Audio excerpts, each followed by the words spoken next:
Mtazamaji wa Jambo TV, Marekani imetangaza vikwazo vipya dhidi ya makampuni mawili makubwa ya mafuta ya Urusi ambayo ni Rosneft pamoja na Lukoil, ikiwa ni sehemu ya kuishinikiza Urusi kuingia kwenye mazungumzo ya amani kuhusu vita vyake dhidi ya Ukraine.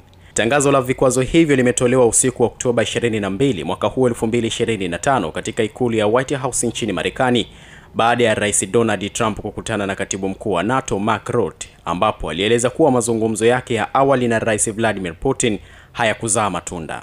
Waziri wa fedha wa Marekani Scott Bessent amesema vikwazo hivyo vinahitajika kutokana na msimamo wa Putin wa kuendeleza vita, akidai kuwa makampuni hayo yanafadhili muendelezo wa vita katika ardhi ya Ukraine. Trump naye amesisitiza kuwa hatua hiyo ni ya muda mrefu iliyosubiriwa, akitumaini kwamba itasaidia kuilazimisha Urusi kusitisha mapigano. Tangazo la vikwazo limekuja siku moja baada ya Trump kutangaza kusitishwa kwa mkutano uliopangwa na Putin huko Budapest. Wakati huo huo, Urusi imeripotiwa kufanya mashambulizi tena dhidi ya Ukraine na kusababisha vifo vya raia kadhaa wakiwemo watoto. Uingereza pia imeunga mkono vikwazo kwa makampuni hayo, ikitangaza kuwa mafuta ya Urusi hayana nafasi kwenye masoko ya kimataifa. Hata hivyo, Urusi imekosoa hatua hiyo ikisema itavuruga usambazaji wa mafuta duniani na kuongeza gharama kwa nchi zinazoendelea. Kwa mujibu wa BBC News, makampuni hayo ya Rosneft pamoja na Lukoil husafirisha zaidi ya mapipa milioni 3 ya mafuta kwa siku, ambapo wateja wake wakubwa ni China, India pamoja na Uturuki.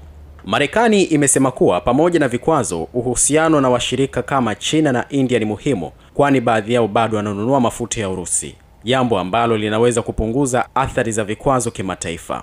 Lakini viongozi wa Ulaya, akiwemo rais wa Tume ya Umoja wa Ulaya Ursula von der Leyen, wameunga mkono vikwazo vya Marekani dhidi ya Urusi, wakisisitiza kuwa ni ishara ya mshikamano wa kimataifa dhidi ya Urusi.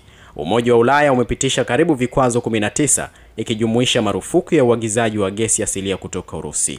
Mapema mwaka huu, makampuni mengine ya Urusi kama Gazprom Neft, Sugneft Gas pia yaliwekewa vikwazo. Lakini hata hivyo, wachambuzi wa kimataifa wanasema kuwa mafanikio ya vikwazo hivyo yanategemea si tu uamuzi wa sasa, bali uwezo wa Marekani na washirika wake kufuatilia utekelezaji wa vikwazo hivyo na kuzuia kinachoendelea katika uwanja wa kivita ambako Urusi inaelezwa kwamba inaweza kutumia kusonga mbele zaidi. Mimi ni Joseph Gelvas, hii ni Jambo TV.